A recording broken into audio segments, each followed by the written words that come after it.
इकडे पुण्यातील Porsche car अपघात प्रकरणामध्ये अटकेत असलेल्या विशाल अग्रवालच्या अडचणीमध्ये आणखी वाढ झाली आहे। हिंजवडी पोलीस स्टेशनमध्ये विशालवरती आणखी एक गुन्हा दाखल झालाय। या प्रकरणामध्ये पोलीस कधीही अटक करू शकतात। बावधन येथील ज्ञानसी ब्रह्मा सोसायटीने हा गुन्हा दाखल केलेला आहे। नाझिम मुल्ला आपले प्रतिनिधी या संदर्भातले अपडेट आपल्याला देतील।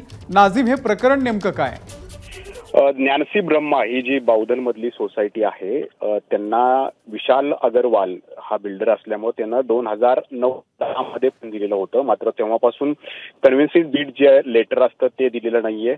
अम्युनिटीज जे देणं अपेक्षित होतं ते दिलेलं नाहीये। एक मोकळे स्पेस, मोकळी जागा देणं अपेक्षित होतं तेही या ठिकाणी दिलेलं नाहीये।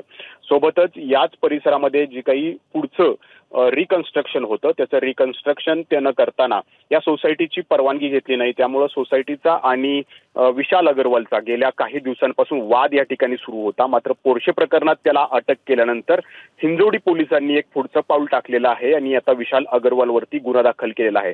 पुणे पोलिसांच्या अटकेत आता विशाल अग्रवाल आहे, परंतु त्यांच्या अटकेतून न्यायालयामध्ये आता या ठिकाणी हिंजवडी पोलीस एक अर्ज करू शकते आणि त्याचा ताबा आणि त्याला अटक घेऊन या प्रकरणी चौकशी करू शकते। त्यामुळे विशाल अग्रवालच्या अडचणी आणखी वाढणार हे नक्की आहे।